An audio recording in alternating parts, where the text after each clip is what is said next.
tuned into Masters of the Genre, where I, Cardinal Sin, take you right to the source of the most important genre creators of their generation. Authors, actors, directors, science fiction, fantasy, comics, film, and other creators that shape our genre fiction and entertainment. Get ready to leave the world of the everyday behind and go head-to-head with the masters of the genre.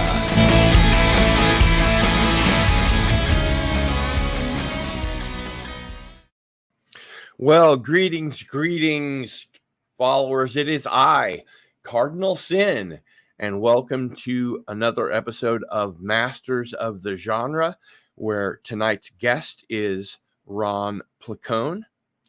And Ron Placone is a comedian and a digital rights activist. He has been seen on the Discovery Channel, Crosstalk, Free Speech TV, Redacted Tonight, TMZ, The Jimmy Dore Show, and more. He can be seen every Thursday on Status Quo. His debut album, Agnostic Holiday, is in rotation on Sirius XM. He writes the comic Lucy and Ron. He hosts the podcast Get Your News On with Ron. His short film / pilot Loner was released this year, and he is currently in production on his first feature, Left at Wall. Welcome, Ron Placone, to Masters of the Genre. What's up, man? Thanks for having me. Good to have you here. Good to see banger intro you have, by the way. I dig it. Thank you. I appreciate Killer that. music. I have that same T-shirt too, and I almost wore it. I thought you almost might. Yeah, I mean, that would have been funny. One of us. I mean, I would have changed. I would have been like, "Hey, man, great minds, but I got to change my shirt." Right. So let's go ahead and say hello to some folks that are in the chat. Sean Carter is here. What a nice Monday surprise. Disney Sheepherder is here. Ari is here and says, hello, sinners. And likes the Man Thing poster that I have in the background. All right. Now, this is generally a pop culture channel, but I think what we're going to be talking tonight about affects everybody. So, Ron, can you bring us up to date on what's going on with this new round of government censorship, the Orwellian names they're giving the bills that they're trying to push through, and how they will negatively affect all of us? Yes, I can. Well, so the latest round is they're really pushing a bill called COSA. There's a number of bills, but the one that's really front and center right now is COSA, which stands for the Kids Online Safety Act, which of course sounds like something. How could you be against that? We all want kids to be safe online, right? Of course we do. We all want that. But that's not what this bill does. Surprise, surprise. This bill instead is a censorship bill that allows government bureaucrats and state bureaucrats to kind of dictate what resources are and aren't helpful for young people. It's an invasion of privacy of all people, but especially young people, with age restrictions and ID requirements and stuff like that, which those things are never helpful. Those things never work. All they do is they create databases that are very susceptible to hacking. And it takes privacy away from young people who might need it. Maybe you're a young person who's in a domestic abuse situation. Maybe you're a young person who's LGBTQ and you don't have many resources available to you, and you don't have a supportive family. So, and in particular, it targets that youth. It targets LGBTQ youth. In fact, the Heritage Foundation, which is a Koch-funded right-wing organization, they said the quiet part out loud, where they said, yeah, we're supporting COSA because this takes rights away from transgender people. Ron DeSantis supports this bill. Ted Cruz was doing markup on this bill. So it's a terrible piece of legislation that's disguised as keeping kids safe online. But in reality, it would make the internet a much worse place for everybody. This bill has had support from Joe Biden. He has voiced support for it. It does have support in the Senate and in the House. However, there have been some members speaking out against it. When it was brought to committee, it did pass through committee like we thought it would, but members of the Senate voiced serious concerns about the issues I just brought up. So the bad news is it got out of committee. The good news is, well, we kind of knew it was going to. And because of those concerns, it's likely not going to go to the floor anytime soon. And the movement around this bill, which was orchestrated by several human rights and digital rights organizations, Fight for the Future, who I collaborate with, ACLU, and the Electronic Frontier Foundation being among them, their campaign has been, I would say, fairly successful because as of today, COSA has been the most searched bill on Congress.gov. And it's because so many people are outraged about this bill. So, and just as a quick, I know we'll be diving more into it, but real quick, folks can go to stopcosa.com. That's stopcosa, KOSA.com, and badinternetbills.com to let their representatives know that you do not want to see these bills become law. I'll just pop that into the chat there. Now, this may not be a big surprise to you, but I signed the petition and got a form letter emailing me thanking for my interest in the legislation. What are some of the other things that we can do to keep their laws off of the internet?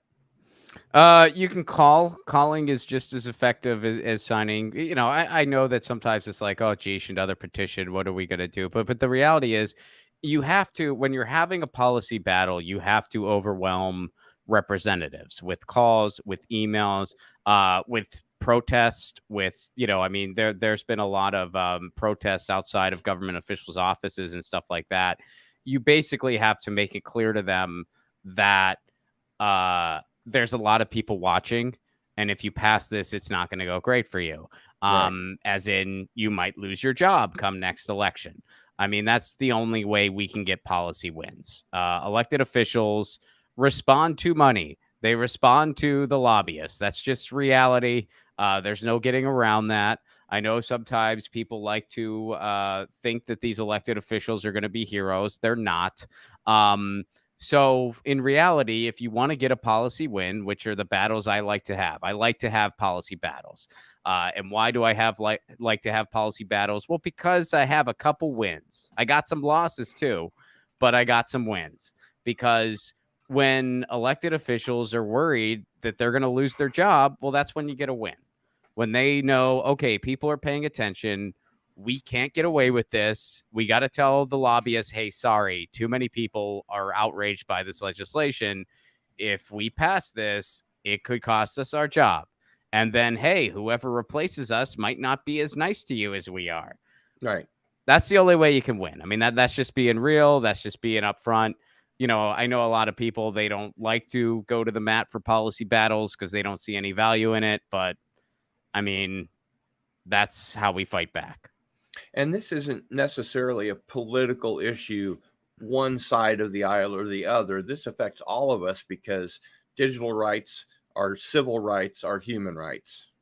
Absolutely. I mean, a lot of these issues have support across the political spectrum, and they also have, bad actors supporting them across the political spectrum. I mean, bills like COSA, there are Republicans who support COSA. There are Democrats as well who support COSA. Both Wall Street sponsored parties support that legislation. But issues like net neutrality, a lot of digital rights issues, people across the political spectrum, support these issues. I mean, 83% of the general public supports net neutrality. So it's not just I'm a big leftist myself, but, these issues are not necessarily left, right at all. I mean, they're just issues that affect all of us. And if you want the internet to be an essential tool, you can just Google COSA. They're asking. I don't know the specific number off the top of my head, but if you go to stopcosa.com, you can look at the text of the bill. You can just search COSA for like the bill itself.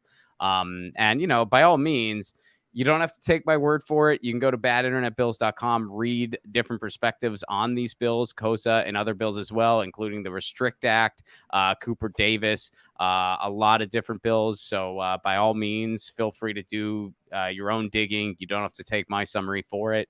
But yeah, these bills are not good. And we're living in a time where the climate is collapsing.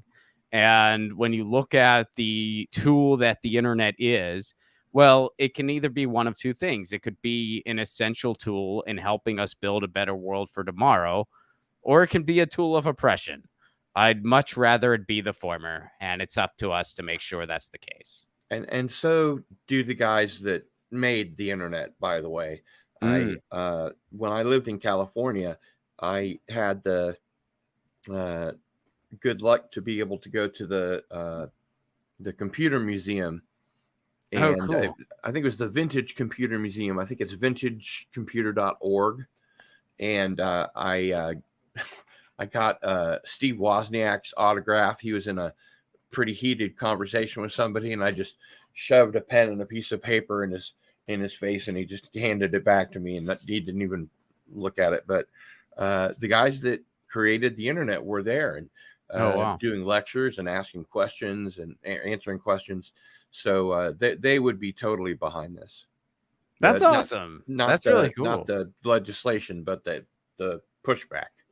That's cool, man. Yeah, that's awesome. That'd be an interesting event to be a fly on the wall for. Although, I mean, full disclosure, like I'm not a tech savvy person. Like like if you said, "Hey, Ron, build a computer," I'd be clueless. But I do, I am a tech policy nerd. And you don't have to necessarily be a tech wizard to, have a grasp on tech policy. You just have to take a moment to understand these bills and see what they're all about and kind of read between the lines. How did you first get involved with digital rights activism? What was it that kind of woke you up to what was going on when it happened at that particular time? Well, I always really liked the idea of, kind of independent media.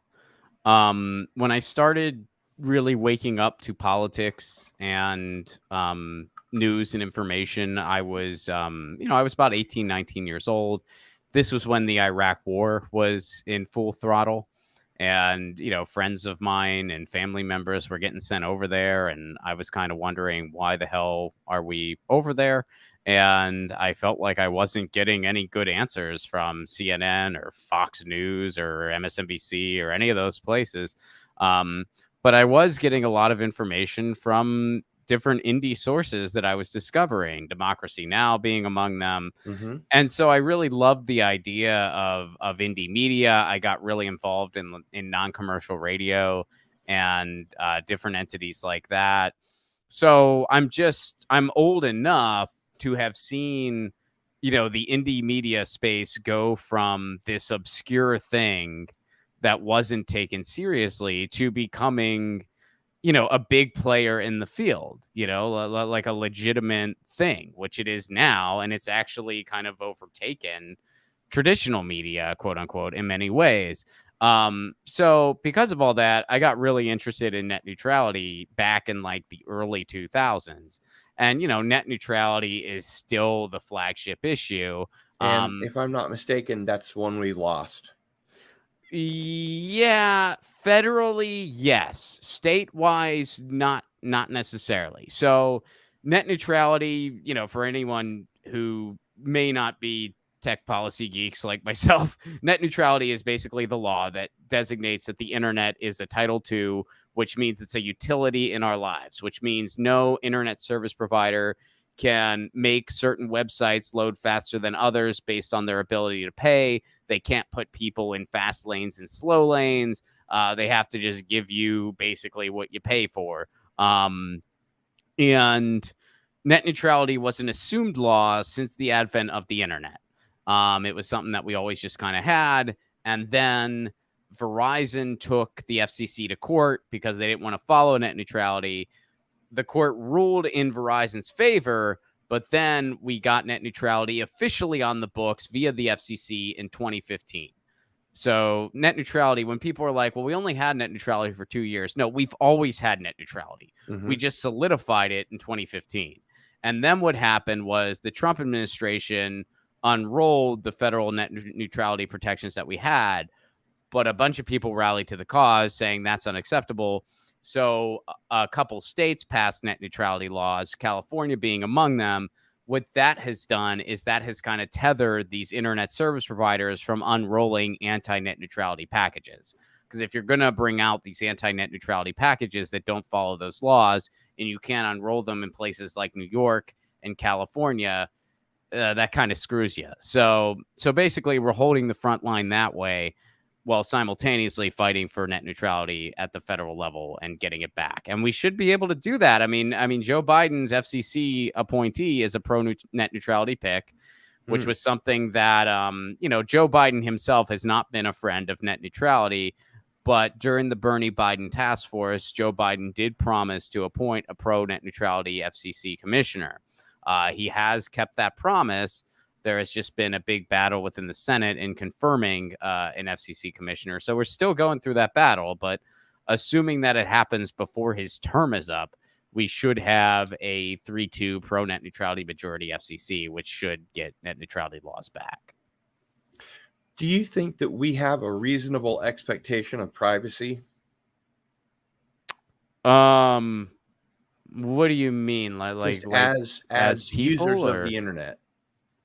Do you think that we should have a reasonable expectation of privacy from the government, from the Heritage Foundation and others that are putting pressure on the government? I think we should. Anyone who thinks that we have that, I think is mistaken. I mean, but we should expect to have it. I mean, there's no reason with encryption protection and the technology that we have available to us that we shouldn't have reasonable data privacy in this country, or in this world even. The reason we don't is because good data privacy would really hurt a lot of the big tech moguls in their pocketbook. Mark Zuckerberg, I mean, he makes his money off of violating data privacy, basically, because we are the product that he's selling. He gets all of our information, gathers as much as he can, or sells it to third parties via the algorithm. Facebook keeps feeding you stuff to keep you on Facebook. Mm-hmm. So you are the product, you are the customer, you are the product, you are all those things. He has found, and it's not just Mark Zuckerberg. I mean, it's all social media, but Mark Zuckerberg's probably the biggest figurehead of all of it. He has found multiple ways to make a profit center out of you, the user, via your information. So you are someone who can be advertised to. So you are the product in that sense. You are also the consumer because he wants to feed you other stuff that's going to keep you on Facebook and is going to keep you clicking, which is going to keep the ad revenue coming in. So and better data privacy would really cut into all that revenue. And so can you explain end-to-end encryption and what this group of bills, the bad internet bills that they're trying to push through, will basically turn this into kind of a North Korea or a China insofar as our availability to go to different websites that we want to? Well, end-to-end encryption applies mostly to your messages, and it's basically just a layer of protection to your messages that basically no one can get to those messages unless they have your device or really elaborately are able to hack into it, which, the tech behind that I cannot explain. So this would be like a WhatsApp or something like that. WhatsApp is end-to-end encryption protected. And Signal is end-to-end encryption protected. Your Facebook messages are not. Right. Your Twitter messages are not. So, be careful. I'm not saying, look, Facebook is I use Facebook mostly as a communication tool, but I make sure, just because everyone's on it, it's hard to avoid. But, I make sure I don't really message anything that I don't want, like that I wouldn't want to be potentially exposed, and the proof's in the pudding there, because law enforcement has used Facebook messages as proof against people in court. Facebook has cooperated with law enforcement. In particular, there was a moment in Nebraska where a teenager was trying to obtain abortion information, and we live in a post-Roe world now, so Facebook turned that over to police when they asked for it. Yeah. So end-to-end encryption would, disallow that. Without end-to-end encryption, basically anyone can see your messages, hack into them, and what have you. And a number of the bills out there do blow a hole in end-to-end encryption. I believe Cooper Davis does that. The Restrict Act would threaten end-to-end encryption, and a number of other bills as well. And that's all summarized on badinternetbills.com. And can you go into any detail about the Restrict Act and some of these other bad bills? Yeah. Well, the Restrict Act got a lot of attention because it was commonly referred to as the Don't Ban TikTok bill. And banning TikTok actually would just be one of many terrible things that it did.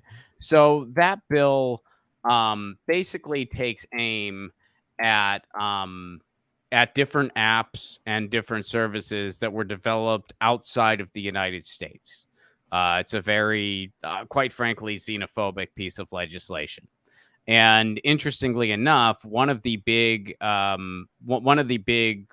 proponents of this bill is Mark Warner, who is invested in a bunch of domestic software. So, he has this bill that's this big scare bill about anything from outside of the United States. Meanwhile, he has all the vested interest in stuff, made in the United States when it comes to apps and software. He's like one of the richest guys in Congress, right? Yeah, I think he is actually the richest, I think. But yeah, he's definitely among the richest. So it's a very xenophobic bill. There was that hearing that happened where I think it was the CEO of TikTok, gave a hearing. And in it, we learned that, look, there's concerns around TikTok, certainly, but they're the same concerns that you should have if you're on Facebook, Twitter, Instagram, et cetera, et cetera. In fact, we found out via those hearings that Facebook and Instagram are actually worse. Same with Twitter, though. Those sites are actually worse when it comes to your data privacy. TikTok isn't doing the third-party shenanigans the way those other platforms are. So they're actually worse than TikTok. But we can demonize TikTok. You know why? Because TikTok, that's the Chinese, and we're scared of that. Right. So, they basically use this as a nationalistic BS thing. The other thing that bill does is it blows a hole in something called the Berman Amendments. What the Berman Amendments are is it allows we, the people, people in the United States, to get information from other entities outside the United States when it comes to news. Blowing a hole in the Berman Amendments would allow any given president, whether it's Joe Biden, Trump, DeSantis, whoever, they would basically have authority to say, okay, you can't get news from anywhere outside the United States. They could basically censor anything they wanted to if it's not from the United States. Yeah, it's really amazing watching just the first 15 minutes of Democracy Now.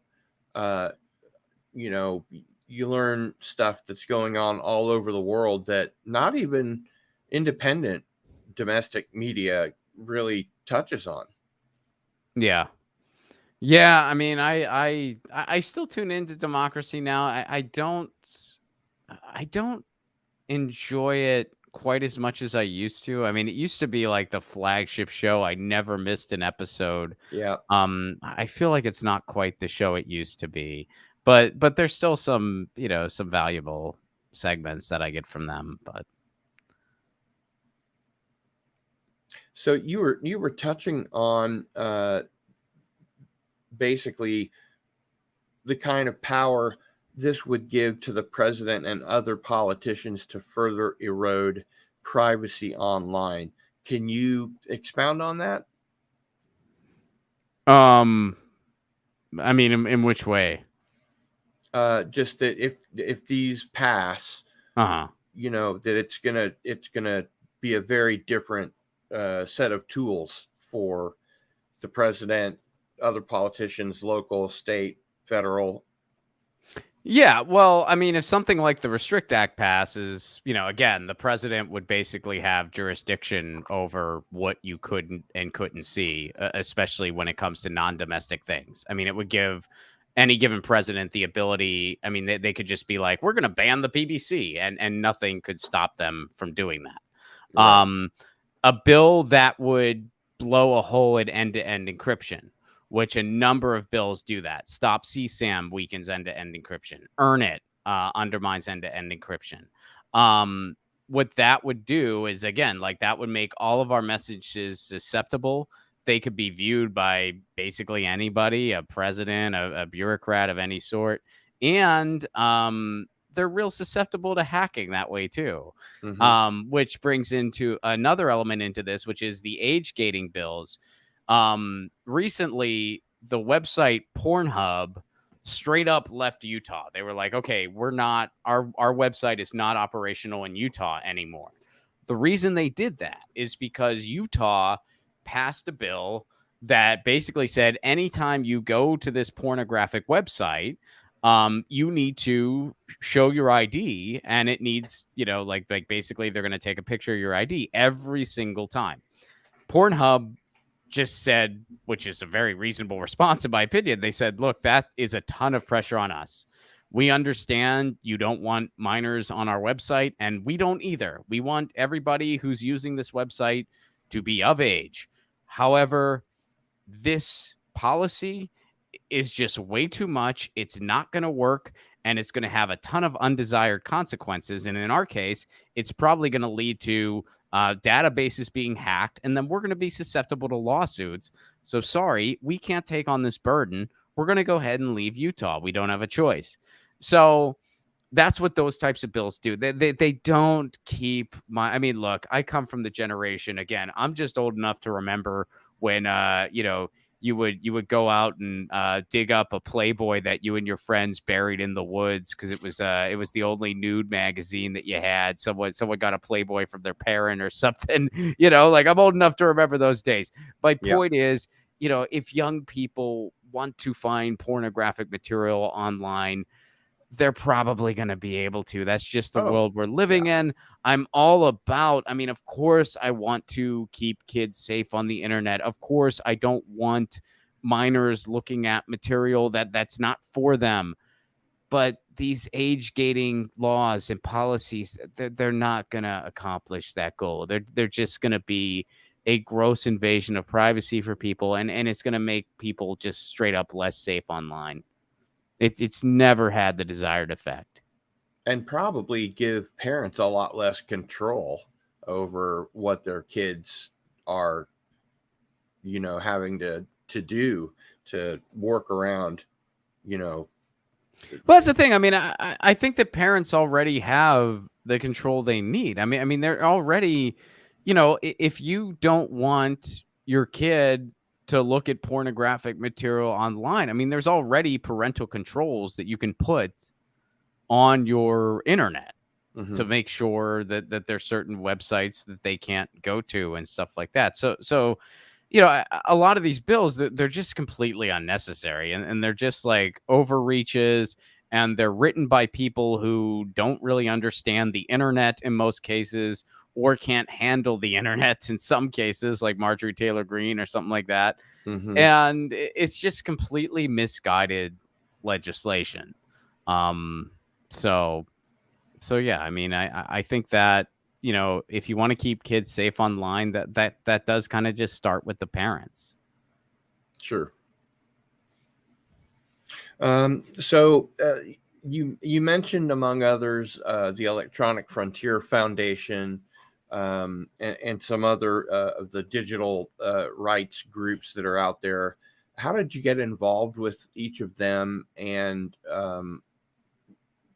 what was the upshot? Who turned you on to them? How did you find your way? If you can explain that for us, that might give us a little bit of background. Well, it depends on the org. Free Press, they used to do a like a conference called what was it called? Oh gee, it's like a really Media Reform. Sorry, the National Conference for Media Reform. It's like such an obvious name, and I was just having like a brain fart. The National Conference for Media Reform. They would have that. They stopped doing it a while ago, but I went to it. I think the last one they did it in Denver, and everybody was just really accessible. It's not a super huge space.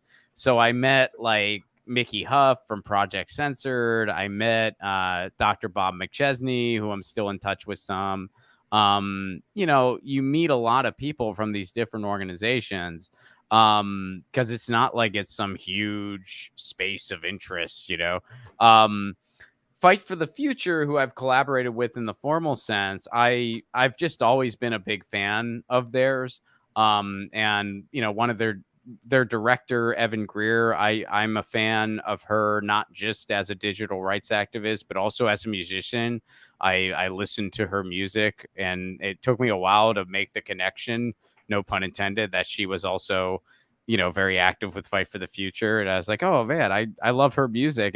And so I used to work on a show called The Jimmy Dore Show. I don't work there anymore. I quit a while ago, but I used to work there, and we would get emails from Fight for the Future sometimes. And one time I just kind of responded and mentioned that I'm a big fan of the organization.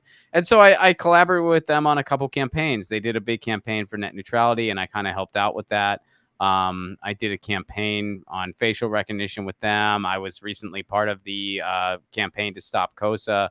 And I was also part of their antitrust campaign to get some antitrust legislation passed. Unfortunately, we did lose that one. The legislation did not pass. It's just kind of sitting collecting dust right now. But yeah, I mean, we helped get some net neutrality laws passed at the state level. We've helped ban facial recognition in some places. We've helped stop. Well, this was more them. I wasn't super involved with these campaigns specifically, but they've stopped a number of bad bills, including the JCPA, which is called the Journalism Conservation Preservation Act, but it actually crushes independent journalism. They helped stop legislation like that from becoming law. And now we're fighting COSA. So yeah, that's basically how I got involved with it. I mean, it's not, it's not a super big space, and I would just kind of reach out to people who I wanted to talk to. And I was also really involved in like the the community radio movement, which kind of connects to all of this as well. I was very involved with that. So I met like a lot of the Prometheus radio people who are also big digital rights people. And yeah, so it's kind of like I've just sort of dwelled in that space since I became interested in it, which, I mean, it's been almost 20 years now. So. Wow. Long time. Yeah, it's been a minute, man. Yeah, for sure. Now, I'm a fan, but for the viewers, can you tell us about Get Your News On with Ron? Yeah, Get Your News On with Ron is my live stream. I actually, I'm starting a new podcast series in September. So it was my flagship podcast for a number of years. It no longer is. I still do it as a live stream once a week. But basically it's evolved some over the past 5 years, but these days it's just news that I think is important that I want to share. And it's often stories that are underreported elsewhere. My theme song says, protest, politics, and digital rights, climate change, MMT, and we love strikes. And that's a lot of the stuff I cover: labor rights, digital rights, climate change, some war and peace stuff. Although I don't feel like, I don't feel like international stuff is necessarily my strong suit as much. I'm a little more just domestic focused, especially because of like digital rights and policy battles and stuff like that. I mean, I'm interested in those topics. I just don't cover them as much because I don't feel like I'm as good at those as other people are. So yeah, those are the things I focus on, and that's usually what you can get from Get Your News On with Ron. And of course, it has a casual element where we kind of chat about stuff afterwards, especially since it's exclusively a live stream now.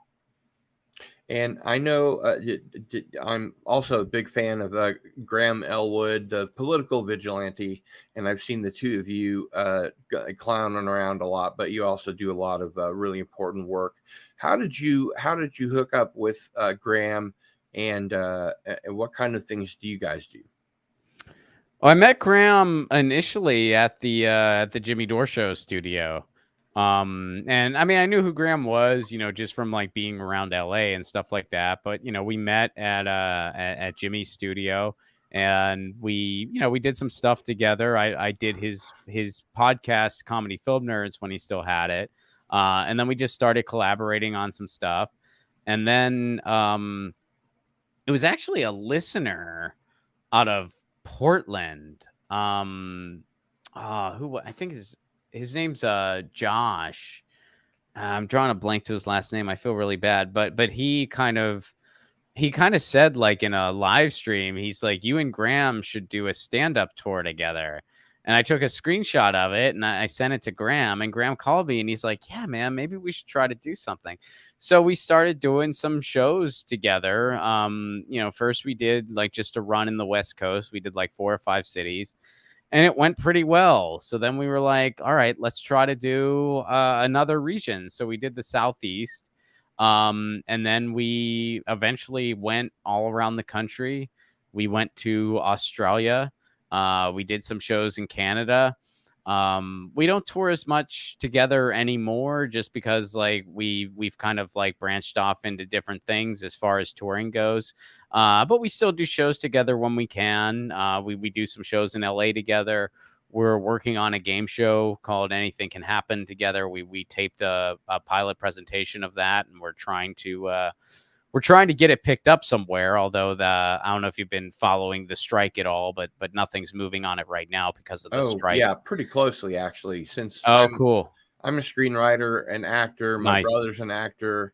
This is something that's pretty close to my heart. Solidarity, man. I mean, I've been on the picket line some when I can. There a lot of the pickets aren't super close to me. I live out in San Pedro, so I got to go to them. But yeah, I go out on the picket line when I can, and it's a bummer because I feel like it never should have gotten to this point. We're only here because of the studio's greed. I mean, the executives. I mean, like any other industry, like the people at the top are just being greedy and unreasonable. All the writers are asking for is just to be able to have a living wage. They're just the residuals they deserve. Just get the residuals they deserve. It's like, okay, the stuff that we make, the stuff that we produce generates literally billions in revenue. We should be able to afford an apartment in the city we have to live and work in. And that's literally it. That's literally it. I mean, like just a living wage and a dignified livelihood, which writers and actors more than deserve. And, they're saying that that's unrealistic, which is ridiculous. And a lot of people don't realize, a lot of people think of people that are writers or Hollywood actors that they're all rich. Yeah, which is very, I think I remember seeing Fran Drescher, the head of SAG-AFTRA, say that like 95% of the people that are in the guild are pretty hand to mouth. Yeah, I mean, absolutely. Most writers in LA and most actors in LA are just regular working class people. They just make a living like anyone else. They're not rich. They're not even wealthy, especially since like they live in LA. I mean, maybe if they lived in a much cheaper place, they might be okay. But most writers, there are some that are at the very top that, like they wrote Game of Thrones or something. Sure. That's literally about 1 or 2%. I hate those guys, by the way. I mean, I have no opinion. I don't hate Dan and Dave didn't know what they were doing, and that's why they I know nothing about them. I was disappointed in the last season, but I admittedly know nothing about the writers. I don't even know much about George R.R. Martin other than he lives in New Mexico and is probably very rich now. That's all I know. Yeah. David Benioff's dad is, or was anyway, vice president for Goldman Sachs. And that's more or less how he got the job, because his dad knew the guy that was the head of HBO. And he'd never written a screenplay in his life. Really? He said that Game of Thrones was, quote, the most expensive screenwriting school in the world, unquote. And he just didn't know what he was doing. They ruled through fear and tyranny. Everybody was like, oh, look, the boss is coming. And it was just really, really bad. And then, Interesting. you know, they were promised a trilogy of Star Wars movies, and that didn't go through. You know, basically nobody will touch them now. No, I mean, I'll take your word for it. I don't really. I mean, I watched the series. I enjoyed it. I didn't enjoy the last season like most people, and I was really holding out hope that they were gonna, tie it together nicely, and I feel like they could have, but yeah, that the Once end they was ran kind out of of disappointing. material that George R. R. Martin had written, and he even sort of had a soft touch guiding the show. Once he took that soft touch off to go back to work on the books, things started to hit the skids. And Really. I was a big fan of the show in the early days too, but yeah, things really went south. Yeah, I mean, it definitely started pretty strong, and then I mean, it had all the formulas for a hit, and they just kind of played it out, but point being, there's only about 1 or 2% of writers and actors who are in that category. And, I mean, some of the actors who have kind of basically made it clear they're okay with being scabs or have said some things not supportive of the strike. I know that who was that guy, the like Green Arrow guy or whatever, or that I forget the actor's name, but Do you mean the guy in the MCU? I don't know. Hawkeye? I don't know. But the one actor, I forget his name. But here I can Google it. Green Hornet? No, not Green Hornet. It was like the here. Green Lantern? Ryan Reynolds?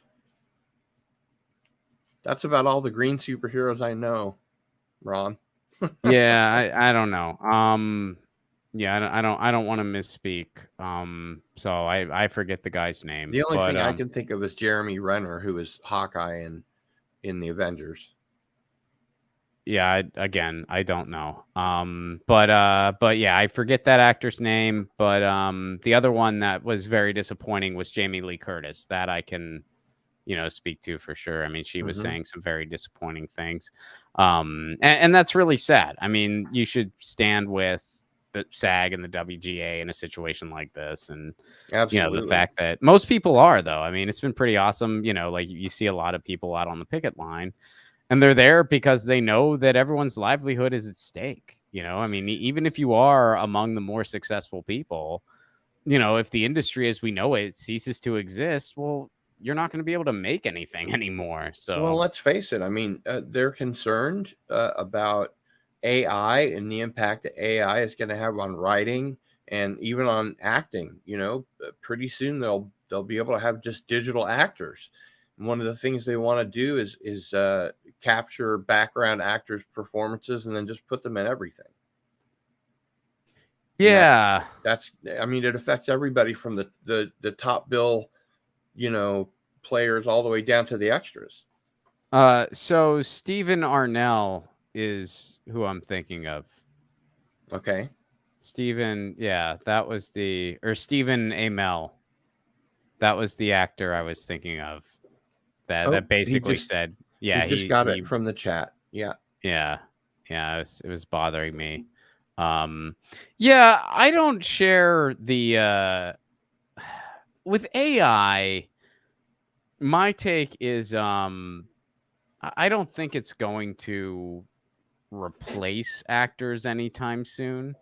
I know they're trying to like basically sign away, background actors and stuff like that. And that is a concern. I think with AI, the big challenge is people want to get it right now so that we don't regret it later. Because in 2007, a lot of people didn't know what streamers were going to do. A lot of people were like, Netflix, what the hell is this? And so, and the WGA was split on that, to my understanding. Now, that was before my time. I was just a new stand-up then, and I wasn't in LA. But, friends of mine who were around then, they were just like, yeah, some people really wanted to fight for good residuals with streaming. Other people just didn't think it was going anywhere. And of course, those people ended up being very, very wrong. Yeah. And so they didn't get a popular shows are shown all over the world on streaming platforms. And it used to be, with syndication, they would get a residual check. I mean, I've seen Graham's residual check for 4 cents. Yeah. Uh, but Yeah, I mean, it's the nuts, man. things that are going on now are not kosher. Yeah, it's pretty bad. And so I think with AI, they're trying to kind of get ahead of the curve and say, okay, we're going to make sure we have protections in place so that this can't be used to exploit us. I think AI is not going away. I mean, that's, it's just usually that's not how it works once the cat's out of the bag. Um, and oh, what is this? Emil reiterates that he stands with his union and suggests that he'll soon be showing support for the strike. When you see me on a picket line, please don't whip any hard fruit. Well, I mean, I wish he would have refrained from his initial statements then. I'm glad he's changing his tune. I think he got a lot of flack for it. Yeah, he's And probably just walking it back, he's probably walking it back because his PR person told him to. That's my guess. I mean, I don't know the guy. Maybe he just, was ill-informed on the topic and kind of came around. But you know what? When you're in the public spotlight and you're an actor in the public spotlight, I think you have a responsibility to understand what's going on in your industry and understand what's necessary for your craft. So any actor that wasn't 100% on board from day one, I'm sorry, you got it wrong. You messed up big time. Yeah. So I hope this guy is genuine in his in his change of heart, and whether he is or not, I have no clue. I don't know the guy, but I certainly hope he is. And I was disappointed to see it in the first place, and I was very disappointed in what Jamie Lee Curtis had to say. So and I missed what she said. Can you summarize it? She basically said she wasn't like super keen on the strike, more or less. I mean, I don't remember. She's at the end of her career and has made gobs of money. Presumably. I mean, I don't know. And maybe she changed her mind too, but I was disappointed to hear it. Yeah. Especially since, I mean, just personally, she was one of my favorite actors, always from Halloween on, Are you a member of any of these guilds? I don't qualify. I don't qualify for either because, the way like the points are tallied, I don't qualify. But, I mean, I'm impacted by it because first of all, I'm not going to scab. And second of all, like everything's just kind of shut down anyway. And, third of all, Graham out on the picket lines interviewing people. Yeah. He's been going out. I mean, it's important. I mean, it's really important. If you can go out to a picket line, it's a really good thing to do. I try to get there as much as I can, and yeah, I'm for it.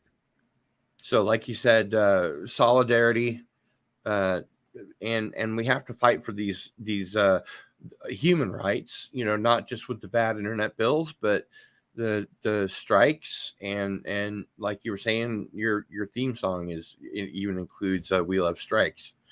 We need to make sure that we continue the opportunity for workers to redress their grievances against their employers. Yeah, I mean, and it seems like it's the same story every single time. I mean, every single time it's just they basically want to take it to the point where people can't even make a living anymore. They want to just keep taking and taking and taking. And there's a word for it. Let me see if I can find it actually. Okay, hold on. I have it right in front of me. Vocational awe is the phrase for it. And basically it's when here, let me see. Basically it's when you basically are in a profession or in a line of work where it's like it's a work of passion, like I'm gonna write no matter what. I'm gonna want to produce things no matter what. It's easier to exploit you. It's easier to exploit people in that industry. Like they exploit everybody, but those are the easiest people to exploit. Oh, and by the way, I just kind of pulled it up. So Jamie Lee Curtis is walking back her thing as well. She's saying that she stands with the strikers, and that's good. I'm glad. I hope that's sincere. But again, probably something that her PR person told her to do. Probably. I mean, I don't know, but you know, who knows? I mean, you hope that it's sincere. And honestly, it's good that the people who have kind of been on the wrong side of it have had to walk it back. I mean, I don't know why you would be there. There's plenty of people who have been financially successful who got it right away. Plenty of people. I mean, Ron Perlman, you know, I mean, I've seen people on the picket line. I mean, there's plenty of people who are very successful who are, you know, among the top 1% of actors who were out there on the picket line from day one. You know, there's a handful of people who weren't. And to the handful of people who weren't, I think that's bad.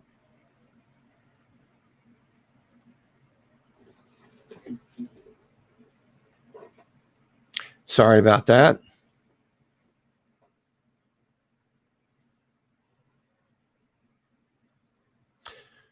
Oh yeah, her big quote was she said that I hope I can be Switzerland in all this. And it's like, well, Jamie Lee, you can't. You can't be Switzerland in all this. You're either with the unions or you're with the executives. You don't get to be Switzerland. So, I mean, it could have just been like maybe she just really didn't want to talk about it. And she was kind of like, you know, put in a corner. And now she has to like clarify that. It's like, no, I stand with the union. Like maybe she just didn't want to talk about it. But, yeah, you know, you can't be neutral on something like that. You can't. I mean, I'm sorry. Especially when you are among the successful people. Exactly. Yeah. So I think that the successful people have more of a responsibility to get out onto the picket line because they're so high profile and their visibility means a lot to the people on the lower end of the food chain. Mm-hmm. Absolutely. So I hear that you have a new album out.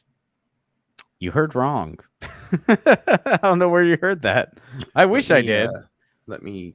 Who said that? My computer just rebooted itself all by itself. Okay, no, it's not your latest album. I did want to ask you about Agnostic Holiday.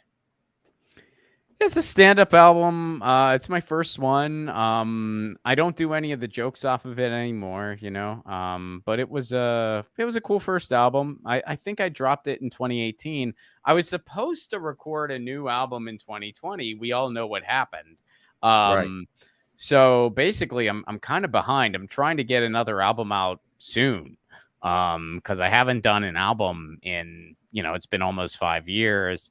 And, you know, as a stand-up, you know, once you do material for a certain amount of time, you don't want to do it anymore. You want to just move on to other material. And I'm getting ready to go to the Edinburgh Fringe Festival where I'm going to do the hour that I've been working on. So I'm hoping to capture that hour on tape somehow and release it. So, you know, we'll see what happens. But yeah, I'm hoping to get a new album soon, but I do not have one as of right now. What is your new stand-up based on? What's it about? Well, my Edinburgh show is called Balding is Punk Rock, and I call it a survival guide. It's how cats, music, marriage, comfort food, and cannabis helps get me through the capitalist ruckus that is the United States of America. So, you know, I talk about the world around me. I talk about what's going on in the U.S. a good bit, but I also talk about ways that I cope with it and, you know, things that kind of make me want to continue fighting for a better tomorrow. So it's not just all about politics. I also talk about music. I talk about going to his shows. I talk about, you know, just my takes on different things and cats. I talk about being a married guy. So it's a fun hour. It's a cool hour. And, you know, I'm excited for the people of Edinburgh to see it. And, you know, I did a couple tours, well, just one tour basically, but I did a residency of shows here in Los Angeles. I did some dates in the Midwest. I don't think I wasn't near you. I don't think. I think you're in Are we Kansas. ever going to get you to Kansas City? There's a great comedy club love there. to. I'd love to. Well, I think I'd love to play Lawrence. I don't know what's all out there, but I've actually Kansas is one of I think the list right now is 5. There's only 5 states that I've never performed in. And Kansas is definitely one of them. And I was supposed to do a weekend in Topeka, but something happened and the club closed right before I was supposed to be there. Bummer. Yeah. And then I think I was supposed to do something in Kansas City, but it was on the Missouri side. So I'm like, well, technically that doesn't count. But Yeah, then, that's Stanford and Sons. yeah, I was supposed to do something there, but then I ended up getting switched out and was somewhere else anyway. So I've never performed in Kansas. And it is one of a handful of states I just straight up never performed in. I'm getting ready to release a movie, which maybe that was why you thought I had a new album out. Maybe you were thinking the movie, but I'm getting ready to release a movie in the fall, and the Kansas City Film Festival is among the festivals I'm interested in. So, we'll see. I mean, I have to get into a festival. Like I can't, I can't guarantee that I'll get in or not, but if I do end up applying for that and getting in, maybe I'll, do some shows around it or something. But yeah, Kansas, let me think here. It's Kansas, Oklahoma, New Hampshire, Alaska. That might be it. And you've played Hawaii? Yes, I've played Hawaii. I think those 4 states and New Hampshire I've been to. I've just never performed there. Like so I think there's only like 3 states I haven't been to / performed in. And I know Kansas is for sure one of them. Oklahoma. Oh wait, North Dakota. I've never played in North Dakota. I've been to North Dakota. There are literally more sheep in North Dakota than there are people. Yeah, I don't know if I'll ever get to knock that off the bucket list, but I've never. Yeah, so I think that was 5, right? So there's 5 states that I've not performed in, and I guess only 3 I haven't been to. But yeah, I've not performed in North Dakota, Kansas, Oklahoma, New Hampshire, which is so random because I performed everywhere else in New England. But like randomly, right. I've never performed in New Hampshire and Alaska, and I've never been to Alaska either. Well, as you might imagine, Lawrence being a college town, it's a oasis of blue and otherwise red state, or maybe a purple state. I think Kansas is becoming a purple state. They had the no thank you by 20 points of the abortion thing.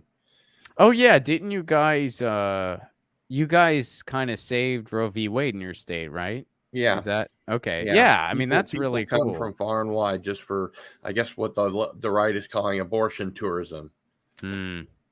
But yeah, now they've discovered a way to mail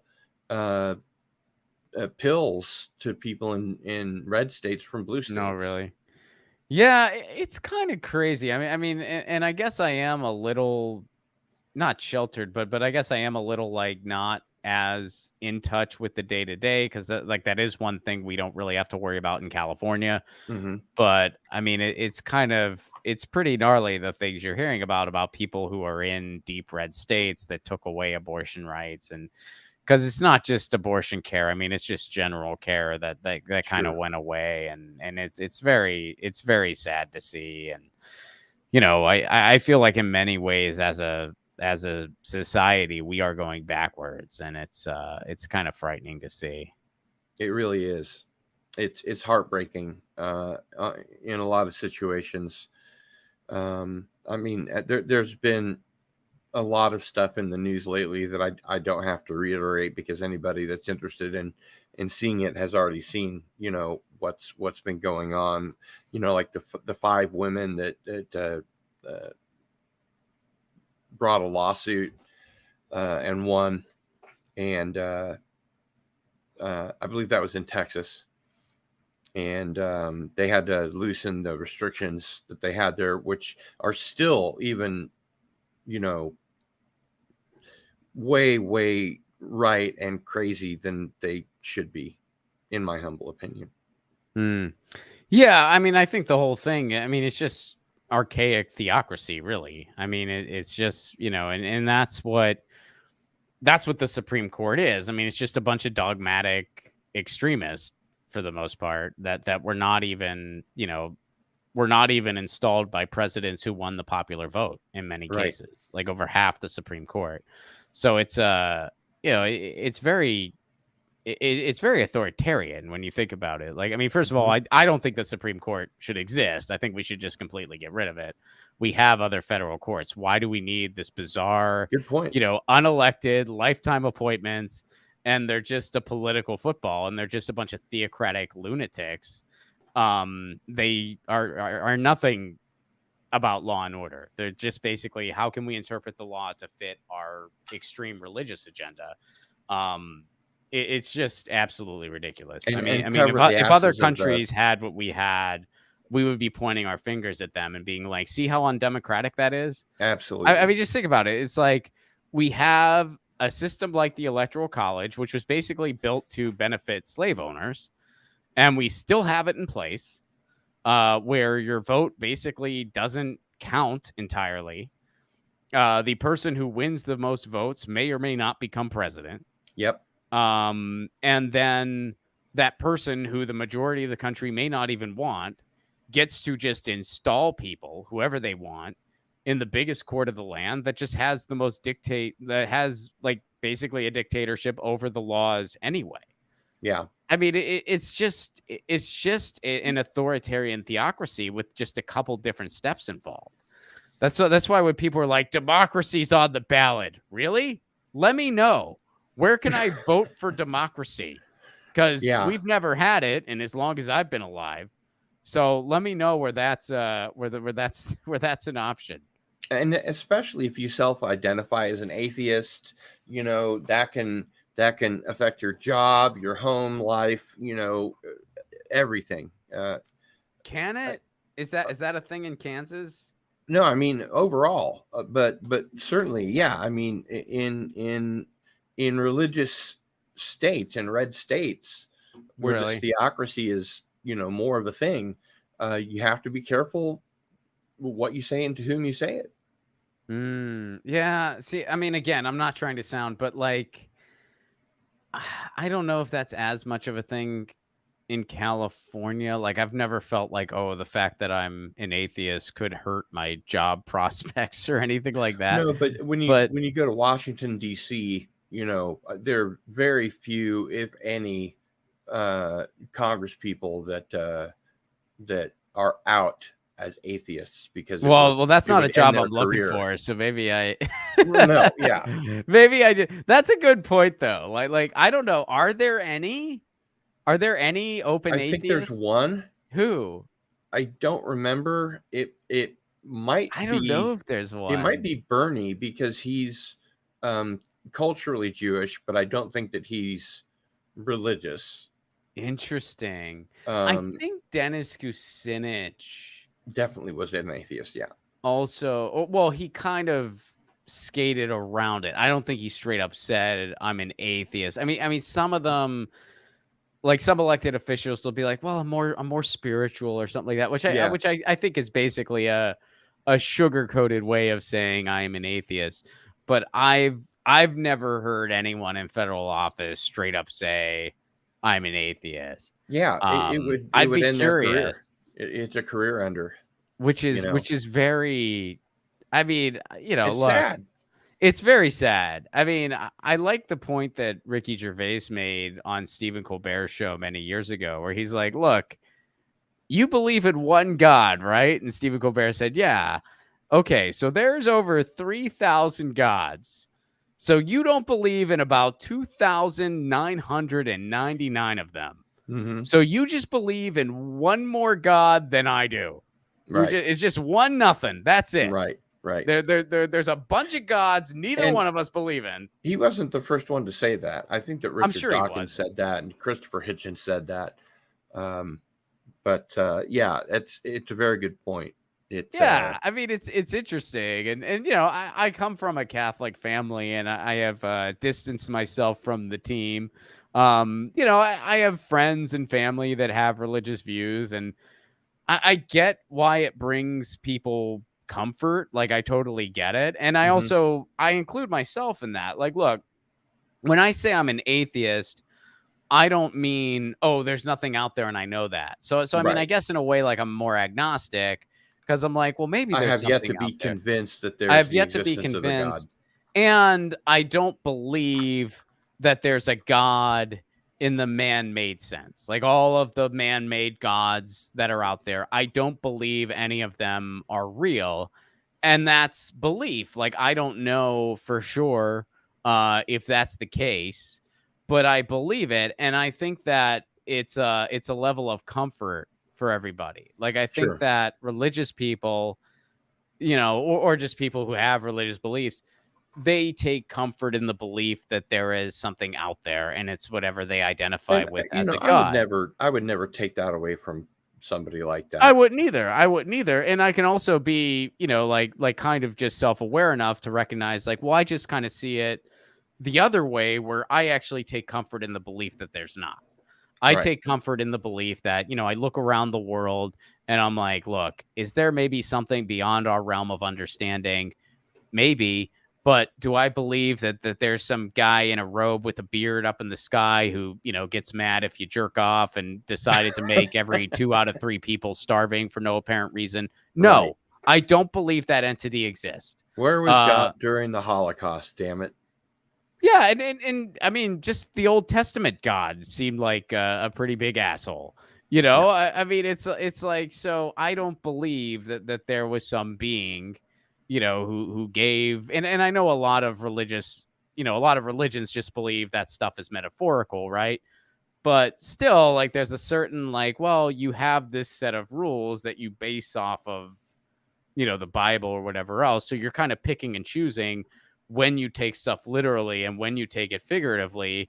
So it kind of sounds like you're just sort of making this shit up as you go along, which is basically, what all religions do, because you're trying to explain something that is inexplicable, and so you just kind of dive deeper and deeper into what I think is kind of a web of absurdity. So I just feel better not having it in my life, and Yeah. part of it is I did not, overall, I did not have a positive experience with Catholicism as a young person. I didn't connect with it. I had a lot of questions by the time I started reaching a more mature age. By the time I was like 12, I was like, this is fucking whack, like, Right. Right.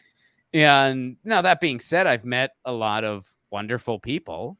I still, there's family friends who are, like there's a pastor who's a good family friend, and Mhm.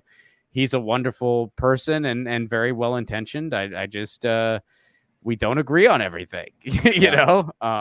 So I was watching a YouTube clip of Sam Harris today, and he mentioned something that I thought was really had a lot of wisdom to it.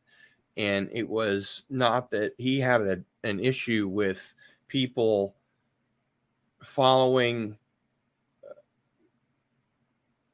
ideas and precepts that are wrong, but it's that when they act on them, that's when things get tough for everybody else. You know what I mean? yeah, If maybe. it's okay to live and let live and let everyone have their own beliefs, but when they start acting on, like what you were saying before about a theocracy, Right. we want to, there's supposed to be separation of church and state. Well, And yeah, in this country we don't have that, but yeah. right, and that's one of the most important things for me in my life that I consider, a human right, and also freedom from religion, you Right. know. Yeah, it's like you have freedom of religion, but that also means freedom from it. Freedom of Exactly. religion means you can believe and practice whatever you want. You just can't infringe on anyone else's ability to do the same thing, and nor can you impose yours on anyone else. And yeah, I think there's that one meme that's like been going super viral where it's just like, okay, your religion contains rules on what you can't do, not what I can't do. Do Right, you see right. the difference? Hmm. So if you have some religion that you can't get an abortion, okay, that means you can't get an abortion. Doesn't mean Exactly. someone else can't. It means you can't, if that's what you believe. And if that's what you Hmm. believe, that's fine. You don't want to get an abortion, don't get one. Right. If you're against gay marriage, don't marry somebody of the same gender as you. Exactly. And But other people can do what they want. as long as it's not hurting somebody else, you do whatever you want. Yep. you know. And I Exactly. think that's really wrapped up in this whole bad internet bills thing, is they're going after the most vulnerable of us Right. with this huge top down legislation that's Orwellian as hell, and gives total control over to the theocrats, the oligarchs, and just makes life harder for the man on the street, everybody all around. Yeah, absolutely. And yeah, it goes after the most marginalized among us first. And that's always how it happens, you know? It's like, I mean, what's the age old say? Like first they came for the communists, I did not speak out. Then they came for the socialists, I did not speak out. Well, and I saw a meme the other day where it's like first they came for the transgender community, and I freaking spoke out because I know how the rest of the fucking poem goes. That's right. Yeah, You know? that's good. That's funny. And yeah, it is a funny meme. And that's what we're seeing now, especially in a place like Florida. I mean, they are literally Ron DeSantis, I think is the biggest fascist out there. I Oh think yeah. that guy is a straight up theocrat fascist, not an embellishment. And that guy is getting some very dangerous stuff passed in Florida. And he is literally trying to erase transgender people out of existence. It is that Yep. brutal. It is that cruel. That's what he's trying to do. God And forbid he should gain the presidency. oh, it'd be terrifying. I mean, it would be. I mean, which is so weird because it's like you're almost. I mean, that's why I know I can't stand Donald Trump, and most people can't stand Donald Trump. But on the same note, I'm just kind of sitting there and I'm like, dude, if he goes down, DeSantis is the front runner. Yeah. And Yeah. DeSantis is a million times worse. Like Donald Trump. Donald Trump is a narcissist and a buffoon. Ron DeSantis is a freaking competent, theocratic fascist. He is a million times more dangerous than Trump could be, Yeah, because regardless. he's intelligent. I mean, Yeah. he knows what he's doing. Yeah. And he's very competent. And he makes it sound like he's reasonable. He's not. If you really read into these policies, he's not reasonable. And he loves torture. Like he's whack, man. And yeah, Was it he the one that said recently about killing the ne'er do wells in our society? I'm not familiar with that. I don't know. I think it was him, but I don't have my finger on the pulse of what Ron DeSantis is saying all the time. Yeah, I mean, I try to follow it as much as I can, but I'm definitely not hip to every single quote. It's just kind of funny how like people are turning away from him now just because he's so not charismatic and just such a strange guy. And it's like, well, that's good. I mean, that's good you're turning away from the guy. I would think the whole him being a theocratic fascist would be enough to turn you away. But I guess that he's not charismatic. If that does the trick, I'll take it. But it's kind of, I mean, I don't know. It's been kind of interesting to me, but we'll see. I mean, 2024 is still a long way off. So, what can you tell us about Loner? Loner is a webisode that I released, and I'm hoping to make it a series. You can check it out on my YouTube channel. It's the first thing that pops up, youtube.com/Ron Placone. Yeah, the first episode is out now. We'll see, Ari. I mean, I feel you. Trump is definitely the front runner now, but I wouldn't write off DeSantis. That guy, I mean, right now he's not running a good campaign. I mean, I think he lost like a third of his staff. So if it keeps going that way, he's going to be toast really soon, but it's still early. I wouldn't say it's a done deal yet. And if Trump goes down, which I don't think he's going to, but if he does, DeSantis, there's pretty much no one stopping DeSantis. I mean, no, I mean, it'll be his turn to put his foot in his mouth. Yeah, and I have a feeling if DeSantis gets it, I have a feeling he'll win. I mean, I have a feeling if Biden is the Democratic nominee, I have a feeling the GOP is going to win. I mean, again, 2024 is still a long way off. A lot could happen between now and then, but I think enough people are disappointed with the Biden administration that, they're just going to take a chance on Trump again or whoever else. We'll see, though. I mean, it's still a long way off. I kind of thought Trump was going to beat Biden the first time, but then it's like he just mishandled the pandemic so hard that, a stale ham sandwich would have beat Donald Trump in 2020. But so yeah, we'll see. But I will say I'm not very hopeful. I mean, I'm not a big fan of Joe Biden. I did not want him to be the nominee. I was a Bernie supporter, and he's not a progressive. He's just another corporate Democrat. Yeah, I mean, it's as a leftist, I always say, like, being a leftist in the United States is like being a surfer and you have to live in Nebraska, and the only way to get to the ocean is if you walk. That's what it's like being a leftist in the United States. I mean, it's like, your point of view is never really on the ballot, because we have two right-wing parties. And, you basically just, I don't know, you kind of look around the world and you realize, oh, I'm not completely crazy. I just live in a country where I just really don't fit in politically. And there's other people who think like me. Like, I'm not the only, there's plenty of leftists in the United States. We just don't have any power. We just don't have any infrastructure. Try being one from Kansas. I believe you, man. I mean, and that's what, like, we connect on shit like this. I mean, we find each other on the internet. Yeah. Which is cool. It's better than nothing. Again, that's why I'm such a big digital rights guy. It's like, hey, without the internet, I mean, I don't have anything. know?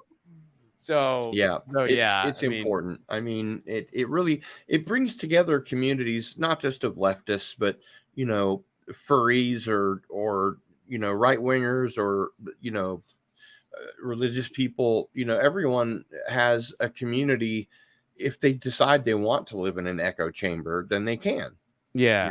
Well, and I suppose that's like the bad thing about. I mean, it's like the bad thing about the internet.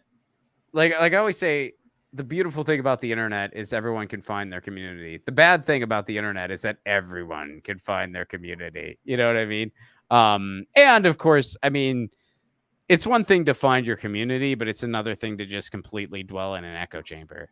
And, you see people that as they just keep spiraling and spiraling and spiraling, things get more and more kind of absurd. And there's a lot of people out there, I think, especially in like the hyper online political space, where it's like they're not really looking for solutions or looking for a strategy or looking for, like they're just looking for rage. They're just really angry, and rightfully so, but they're just looking for rage porn.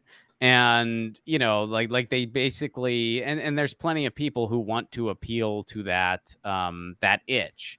And, what you get, I think, is something very counterproductive.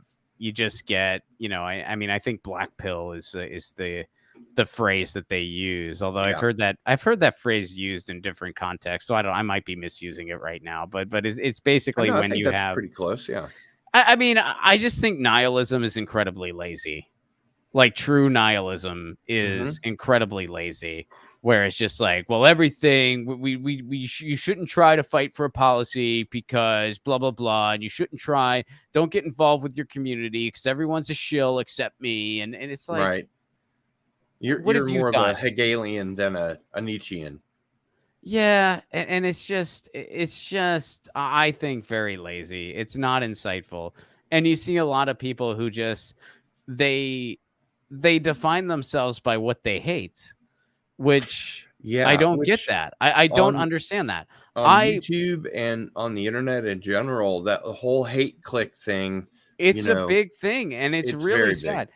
And that's something, again, kind of what we talked about at the beginning.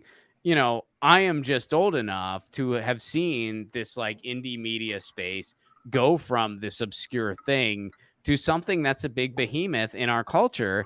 And, well, what have we done with this newfound lane? Well, most of the time it's just about Twitter beefs and so-and-so dunked on so-and-so. And let's destroy this person who we probably agree with on 95% of things. And right.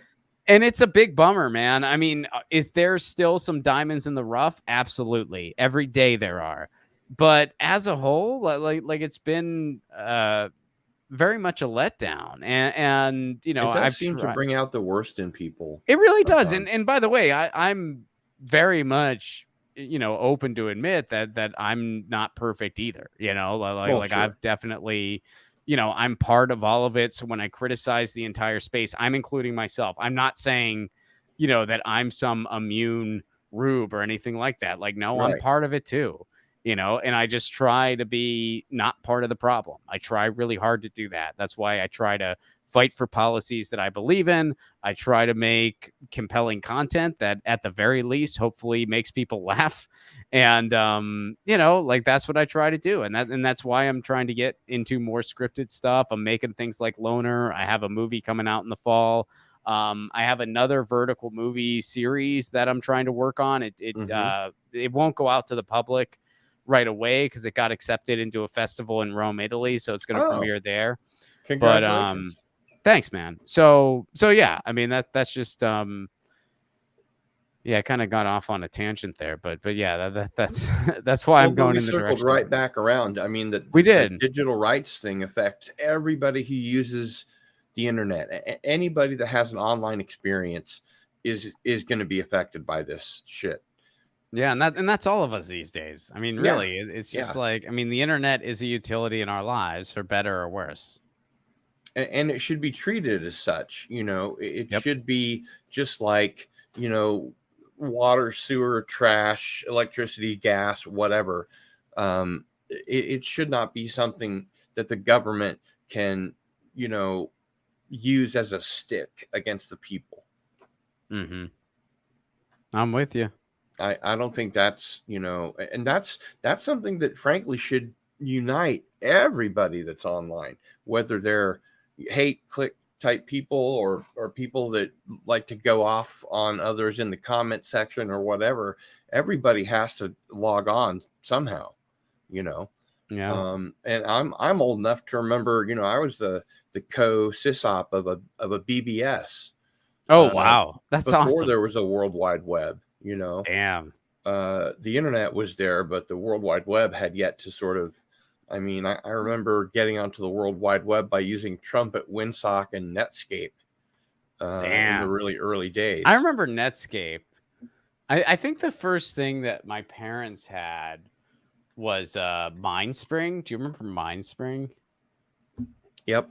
We had Mindspring, and that guy's story was so interesting. He just basically connected his neighbor to the internet, and he's like, I think I could do, because that was back before like there were like a bunch of internet service providers. There was just like AOL was like the big one, and Hmm. AOL made their own little kind of micro network, so they were really smart. They like Kind of like got an early predecessor to Facebook, if you think about it. yeah, no, they really were. And so AOL kind of had that foresight, and they also just sent like a free demo to everybody. So as people were adapting to this thing, they were just like, well, I might as well do this. So AOL had a lot of foresight early on. You know, but then they just kind of merged, and you know, like the internet just kind of kept growing.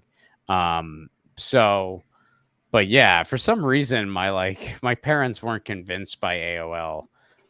So we Yeah. had Mindspring, and I was a little bummed out about it because like all my friends had AOL and I didn't, and I was a little like bummed out about that. But they opened up AIM to everybody by that point, Right. so I was able to be on AIM even though I didn't have AOL. I remember instant messaging. When I was married, I owned a Rainsoft dealership, and my wife was the manager. And even though she was sitting just across the room from me, we would be, you know, instant messaging each other so that we didn't have to, you know, talk in front of the employees. Oh, that's cool, man. Yeah, AIM was fun. I remember, you know, you would have the away message with like lyrics that you thought were insightful. Yeah, I mean, in a lot of This ways, it was. song says my feelings. Yeah, it was a lot freer. It was a way you could express yourself a lot more. You know, especially on YouTube. Um, you know, you'd be surprised, or maybe you wouldn't. Uh, the politics of a group of a given audience often has a lot to do with what they watch and what they don't watch, and even though I'm a progressive and an atheist, it's not something that I generally talk about a great deal, because surprisingly, at least to me, like 95% of my viewership are conservative. Oh, So yeah. it's one of those things that if I were relying on YouTube as my job, then I would have to be one of those people like we were talking about before, that you can't mention your particular religious disinclination, or it'll have really serious effects on your life. Mm-hmm. Yep. I feel you. Well, I hope I didn't offend any of your conservative listeners. Oh, no. And in general, I mean, they come and go. So, it's a constantly changing environment out there. What can you tell us about Lucy and Ron? That's my webcomic. It's about my cat Lucy and myself. I'm Ron, she's Lucy. And yeah, we've been doing that comic off and on for a while. We went on hiatus for a little bit. The illustrator and myself were both just really busy with other things, but we're back. And we're excited to be back. I love making Lucy and Ron. And, if you love cats and music, and, there's definitely a little bit of a political edge to Lucy and Ron, but it's not, it's not like a super political thing. Check it out at lucyandron.com. It's a fun webcomic. Absolutely. Is that like kind of stuff that cats think? A little bit. I mean, Lucy and Ron talk to each other,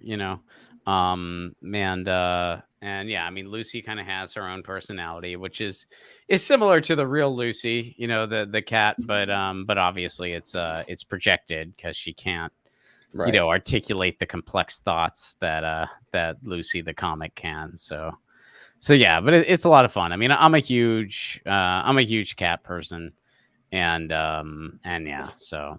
Yeah, I'm a huge cat person, and I've always been a big comic book nerd. So oh, nice. Well, yeah, go together really well. Check out Lucy and Ron.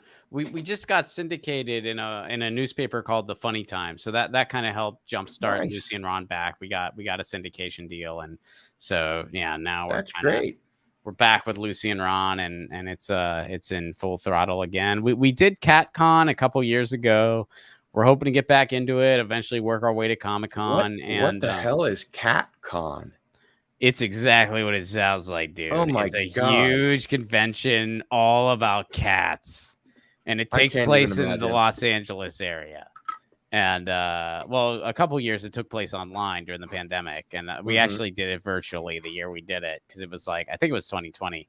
But, or it might have been 2021. That's the perfect convention for that comic.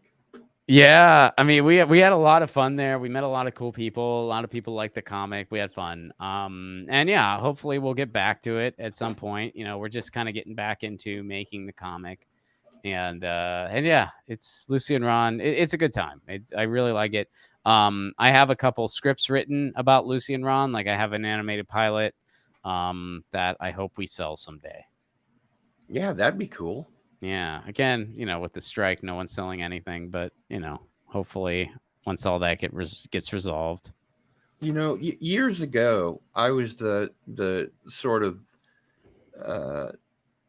lead writer and would-be showrunner for a Godzilla project that we got this close to getting greenlit. Nice. And I was sweating bullets about how am I going to write 26 episodes of this a year, Do you ever have that kind of feeling with these projects that you do? Well, I've never had to worry about that, unfortunately. I mean, everything that I've made, I've just made on my own.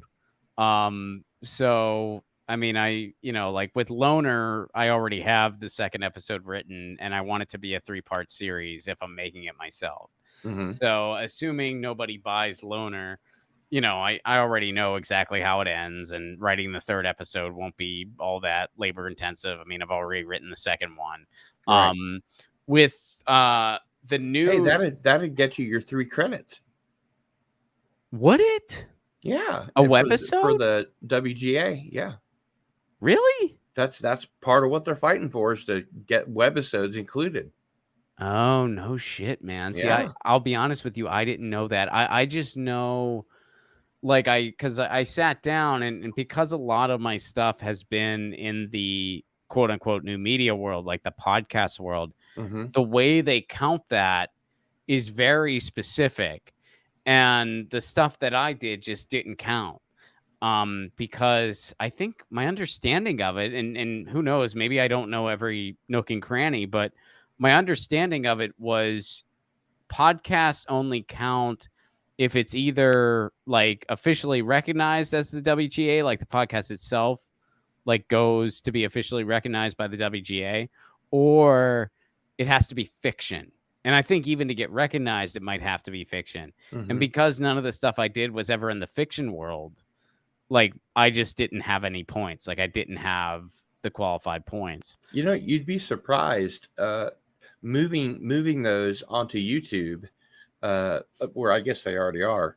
I mean, the difference between a podcast and a YouTube show is that a YouTube show doesn't have an RSS feed, but it Right. can. All my shows are podcasts. Right. Yeah. So I don't know. I mean, I get to go on an Internet Movie Database and put, fill in all the writer, executive producer stuff, and oh, that stuff really? builds up. That's interesting. Yeah. See, I mean, my IMDb page, like there is some of that stuff on it, but I haven't submitted it like other people submitted it. And I just have it on my page, as well as like some other projects I've been in, like a couple indie films I've been in, stuff like that, and my own stuff. Like Loner is on IMDb. Once my movie is done, it will be on IMDb. But yeah, I don't know. I mean, yeah, if webisodes count, then I'll try to make sure I finish up Loner soon so I can get in. But That's part of what they're striking for. interesting. So I guess And I my remember my the last WGA strike. One of my personal literary heroes, Harlan Ellison, was on the picket line, and mm, people were interviewing him again because he was one of the most high profile writers that was out there, and he was old then, but he was still interesting. walking around in the circle and screaming at cars and whatever. And I'm sure you're familiar with Harlan Ellison, but one of the things that they were striking for at that time was for webisodes to count, and for basically pay the writer. The big line from Harlan Ellison is pay the writer, and whether you're an actor or a writer or line producer or whatever, you have to be paid for your work. So webisodes count even if you produce it yourself. Especially, yeah. Really? Okay. Well, then I got to look into that. I mean, basically my Especially as a thought on writer, it. because if Okay. you're self-producing it, then you're writing it. That counts toward the WGA. Interesting. So my thoughts as a whole is that chances are 5 years from now, everything that I've done now will count in the Hmm. future. Hmm. But I'm also hoping that by then I will have just gotten in anyway. You know what I Oh yeah, mean? So like yeah. I feel, and I don't think it's malicious on the WGA. Like I don't have any, like frustrations about this. I just think that it always, like technology moves faster than the types of policies around it do. That's just how it always Absolutely. goes, whether it's digital rights laws or WGA rules. And so I think that, okay, I bet 5 years from now, everything I have done would have counted and I would have gotten my WGA membership years ago. But right now, it doesn't count. So, but chances are by the time it would count, I would have already gotten in via other ways anyway. And So, it's interesting, Ron. A friend of mine named Alex Schwartzman uh, has put out so many anthologies of science fiction short stories that the Hugo Awards, which are the awards given to science fiction writers by the fans rather than the professional ones, which are the Nebula Awards. But the Hugo committee changed their rules about accepting anthologies because of what Alex had done just by himself. And so when my science fiction anthology comes out next year, it's going to have a place to be acknowledged and recognized because of what Alex did. So you're a WGA member? Not yet. I haven't earned my points. Well, But hey man, I'm we'll still working at it, just like you are. You're working hard. Everybody's working their tail off. They're trying to, make their mark, get their creative statement out there, and that's why interesting, everybody man. needs Yeah, to we'll be have represented. you'll have to. We'll have to exchange information on how the rules work, so we make sure that we, we stay up on it. WGA.com. Yeah. Org. Yeah. Well, I have to look into that. I didn't realize like a self-produced webisode would count in any way. So yeah, that's what they were fighting for in the last strike. Interesting. Okay. Well, I gotta look into that, man. Maybe I bet Graham can tell you all about it. He's more SAG-AFTRA. Graham's more. I mean, Graham was like a game show host. Oh, that's right. Yeah. But he definitely has. I think he might be in both. I'm not sure. I know a lot of people who are in both. Mm-hmm. Now, SAG-AFTRA, I know I don't qualify for because most of my biggest acting credits have just been my own stuff. Right. But maybe that counts. I don't fucking know. Do indie films do micros it doesn't count? Not count just because you made it. All right. Well, then I don't know. Maybe I I mean, if you appear in it, it goes into some kind of a slot depending on how long it is and what form Interesting. Takes. So yeah, I mean, maybe I'll qualify sooner than later. Then I don't know. I just knew the rules. You can work harder toward those goals. Yeah, like I know I technically can't be a wobbly. I'm a big supporter. Like I was given a wobbly hat and I wear it all the time, and I'm a huge supporter of the IWW. But I think I can't technically join because I'm seen as an employer in their mind.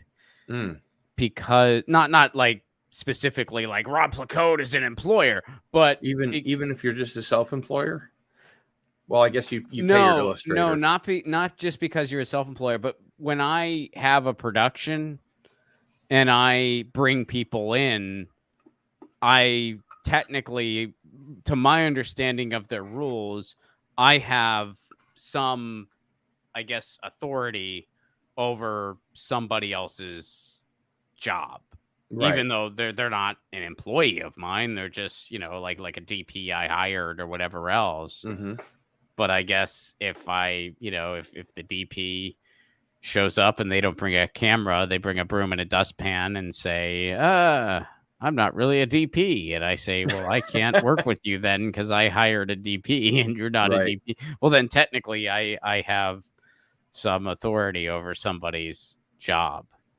So yeah, Monkey Jeebus in the chat says you're a producer. So at that point, you'd be working toward the PGA. Yeah. No. You're right, Monkey. Absolutely. I just meant from like the wobbly perspective. Mm-hmm. They don't use like the term, but yes, I'm a producer, but like the way they phrase it, they don't get that specific, like an actor counts, a producer doesn't, or anything like that, because it's like the Wobblies are just like the biggest workers union, like it's everybody. Yeah. International Workers of the World people Unite. Yeah, self-employed people can be part of it, but if you are in a situation where you have like any say over someone else's job in pretty much any capacity, you technically can't join. And I'm pretty sure that's me. I could be wrong. Again, like these rules are open for interpretation, so I could be wrong, but that's my understanding of it. And that's another part of the whole striking thing, is codifying these things so that they're not vague, Yeah. But I mean, if you think about somebody like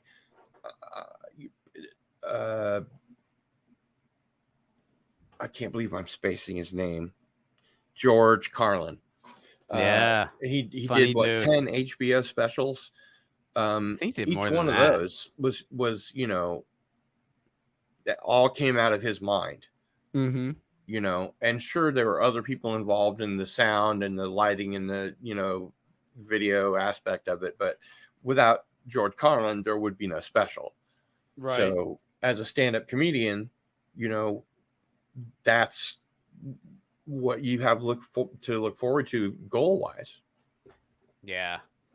Yeah. Well, George Carlin. So I mean, that's I would really recommend that you do your best to capture as much of the Edinburgh shows as you can. I plan on it. Like I plan on recording all of them. The question is like how, like how decent will those recordings be? Like I just kind of have a little Zoom that I use, but I mean, here's trying. So Yeah, I yeah. mean, it's been true of me in the past that when I had an opportunity, I went out and I bought the most expensive fucking camera that I could because I needed the highest quality I could get. Yeah. So, and the same with sound equipment. If you end up rigging all the lights and sound and video yourself, you still get what it was you were after. So, but you're definitely out there working hard and kicking butt and taking names, and I'm very respectful of that. People that are self-starters and know what they want to do and branch out into lots of different creative areas, I think, more power to them.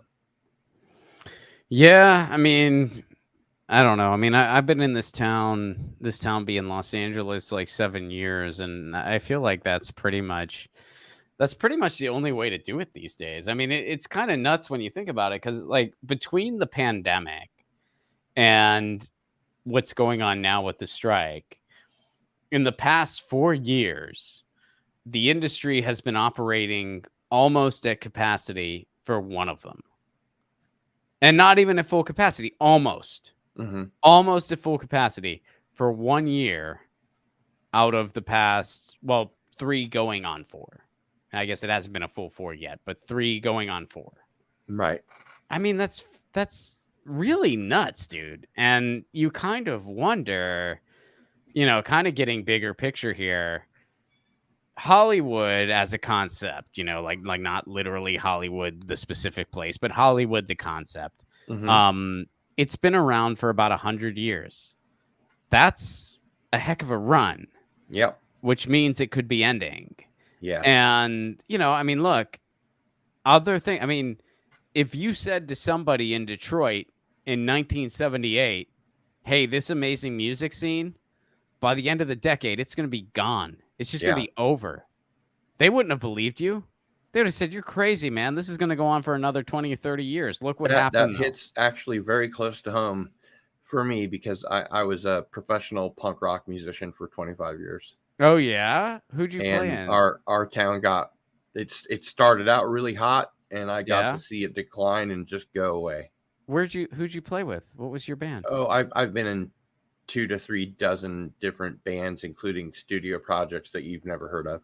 Oh, dude, that's awesome, though. You have to send me some music. I was a big fish in a small pond, No, that's awesome. Send me some music. I'd love to listen to it. Sure, absolutely. Yeah, you bet. I'd love to hear. If you like Bad Religion, you'll love like Wayback Machine is the name of one of my bands. Oh, nice. I just ran into a guy that has a shop downtown, and he mentioned that he put on concerts in Sioux City or Sioux Falls. So I always get them mixed up. I've played Sioux Falls. I played Sioux City. I mentioned to him that I'd played there, and that it was with the band Rancid. We opened for Rancid on tour. Nice. And he said, I put on that show. I remember That's awesome, dude. Yeah. Were they cool guys? Small world. No, they're horrible. I've actually heard they're not super nice. I've heard that from a couple of people. We had a really not only beautiful on the outside, but also on the inside female singer.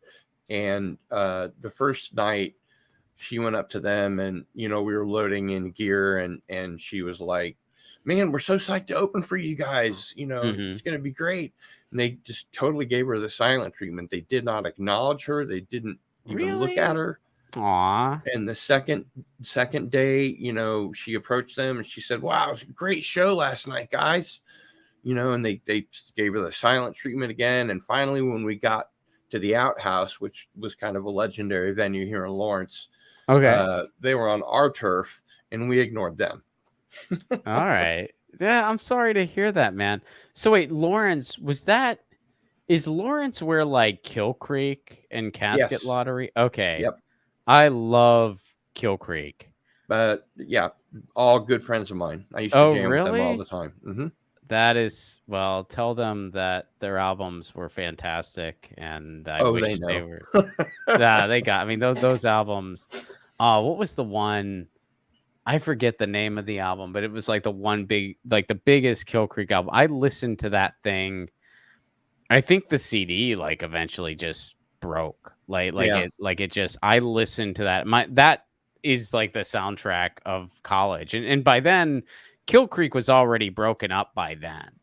Yeah, and Casket I was jamming Lottery. with their rhythm guitar player and their bass player when I worked at a local record store, and the place next to it was an old vintage antique shop, and the heater that the lady used didn't have a kickover switch, so if it kicked over and the whole place burned to the ground, and they lost their equipment. But because I was in 5 bands at that time, I didn't lose mine. And so they were kind of miffed at me about that. But they got, insurance money. They got like 2/3 of whatever it was worth. Colors of Home, by the way, is the Colors of Home is the Kill Creek album. I can't count how many shows I've played with those guys. That's so cool, man. God, that I should have interviewed you for this. Small world, isn't it? Yeah, no shit, dude. But yeah, I loved that stuff. Kill Creek. I used to have this Casket Lottery T-shirt. It's since now definitely too small for me. But yeah, I loved those guys. Man, yeah, I mean, loved a lot of like I that said, music. when I got started, the music scene here was booming. It was great. There were a lot of places to play. Mhm. The crowd, the music scene itself was very enthusiastic. I had a fanzine that I did for a while when Bad Religion played here. I had Brian Baker sign my Minor Threat records, and when I finally got a chance to talk to him, I mentioned that when he was in Dag Nasty that I had interviewed them for my fanzine, and that we interviewed in the bathroom, but I couldn't remember for the life of me why. And he said immediately it was the quietest place. No, And I there's was an like, okay, there's 30 years in between when this interview happened and when I'm talking to him at this Bad Religion show. And he's met thousands of people and signed tens of thousands of autographs. And he remembers my little interview at the outhouse in the bathroom and why we were doing it in the bathroom. Yeah, you told I me was that like, story. That's wow, freaking awesome. it's incredible. Yeah, the other Lawrence band I really got into, and I feel so you might be able to help me with the name because I think they were pretty legendary for a long time, but it's a duo. It's 2 guys, and they had this really weird, folky sound, but it was super. And they had a lot of like kind of popular songs, but like they would play these like almost old-timey Americana sounding songs, and then they would go into these like almost punk interludes, and they were all like multi-instrumentalists, and it was just the 2 of them. And I've heard of a band that was one guy that he basically programmed everything except guitar and sang. I think that's One Line Drawing. But I don't remember any bands like that with 2 guys. Drek Arsana. Oh, Drakarsana, yeah. Drek that's who I'm thinking of. It just hit me. Yeah, I love those guys. Are they still around? Not that I know of, but they did open for us a couple of times because I still have all those old flyers, tucked away. It doesn't look like they're still around. Yeah, they are great. I love those guys. Lawrence was a legendary place. They had a huge music scene, and William S. Burroughs lived here. I became friends with him for a little while. Yeah, he retired here. And Damn. Because the promoter that was putting on the shows was his personal secretary, he was able to tell bands, if you come and play in Lawrence, I can, you can meet William S. Burroughs. And so we got just unbelievable bands that you would only ever see on the coasts. Man. So I grew up in a great music scene. Man, I gotta play Lawrence now. I mean, there's too many things I like that are centric to that place. So I gotta knock Kansas off of my bucket list, and I want the show to be in Lawrence. So there'll be a lot of people at that show for sure. Set up a show for me in Lawrence, man. I'm there. I will. I'll do all the groundwork that I can for you. I'm a chronic pain patient, so I can't really hit the streets and put up flyers like I used to, but I can get help, and we'll make it happen. I appreciate that. I'll hold you to that, man. We can do a screening for the movie. Hell yeah. Let's do it. Oh, yeah. I know the guy that's in charge of putting on all the events at Liberty Hall, which used to be the Opera House, which is where my very first big show that I saw was. It was the Dead Kennedys. Nice. And that was in 1984. Actually. That's so cool, man. Yeah, and tell the if your friends in Kill Creek come out, I'd love to meet them. I promise. Yeah. I won't fanboy too much. I'll let them know. I'll let them know for sure. But yeah, I listened to that album. I swear, I honestly think, yes, I broke the CD. I listened to that album so much. Eventually, the CD just stopped. Yeah, there was a local band here called the Micronauts, and they got pretty big. They were in Spin Magazine, had a full color photo, and they did a lot of touring. And I played one of their albums, vinyl, every day, twice a day, once before I went to high school and once when I got back, and I wore the grooves out on that motherfucker really fast. Yeah, I've worn out a couple. I wore out my copy of well, this kind of dates me too. I had a copy of Nevermind by Nirvana on cassette when I was about 10 years old. And I listened to that thing so much, it just broke. We opened for Green Day here in Lawrence. How were they? I've heard they're not the nicest guys either. Oh, they were so nice, man. Really? Okay, they were just the cool. But this is 1993 or something, and that several different bands. I think I opened for the Descendants 5 times in 4 different bands. I hope Milo just had a heart attack. Did you hear about that? Really? Yeah, dude. Milo, no, I didn't know. I think he's okay. I think, but yeah, Milo took a heart attack. Wow, he's such a skinny guy. Well, you wouldn't think of him as high risk for a heart attack. He's a little older now, I guess. I don't know how he's looking these days, but yeah, I mean, I think he's a relatively healthy dude. I mean, he's not one of those, like, to my understanding, I don't think he's like a hardcore partier or anything like that. No, I know he doesn't smoke. Yeah, him and Greg Graffin were kind of like the punks with PhDs, Yeah, they're both lecturers in molecular biology, I think. Yeah, and then, well, I think the dude from Offspring is as well, I think. No way. Wow. I think Dexter Holland. I don't really care for their music as much. Yeah. I'm not much of an Offspring. But they're big. I get why Smash was as successful as it was, but I feel like it's kind of a very dated album, and I never thought it was like that great. I mean, I enjoyed the songs, but I can't say they're like among my favorites. Not the way Bad Religion is one of my favorite bands. Oh yeah, and Greg Graffin is somebody I would very much love to interview at some point. He's been on my list.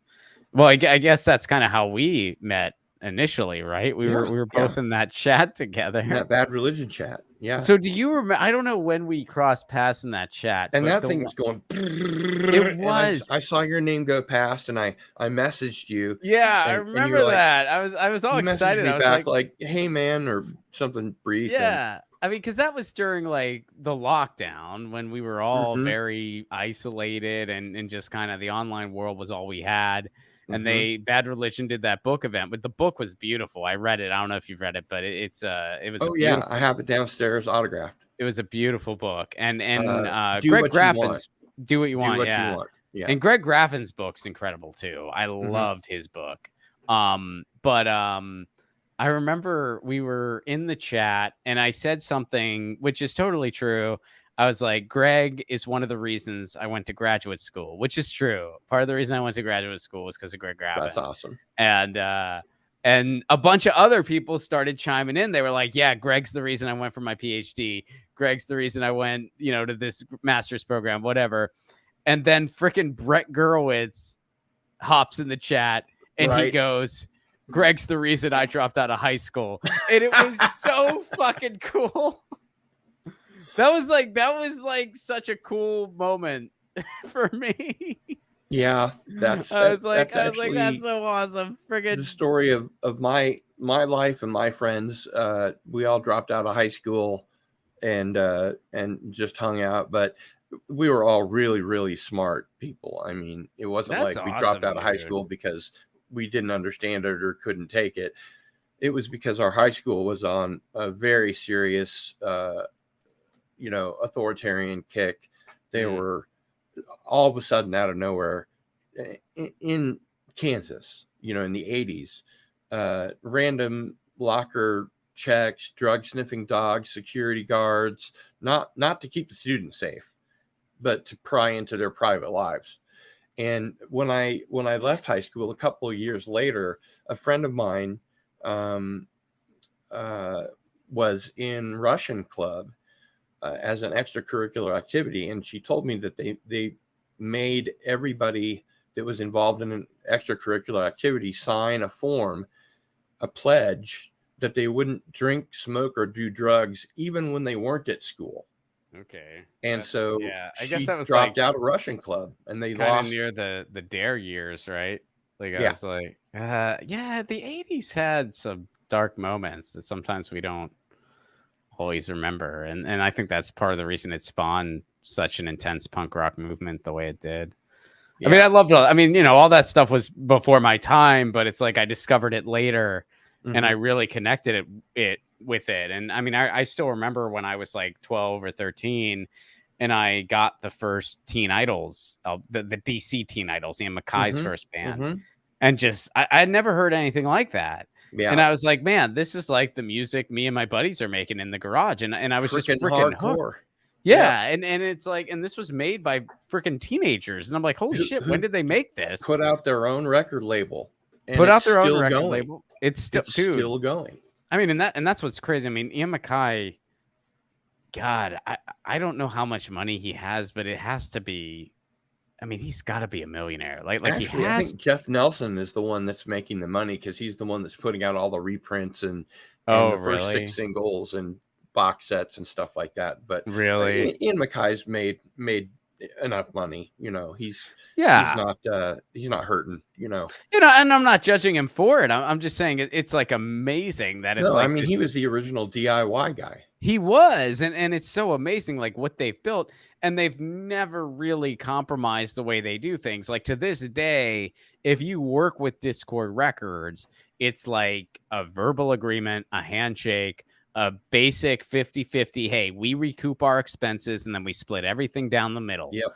I mean, just like the most straightforward thing. And if you don't want to work with us for the next record, we wish you the best.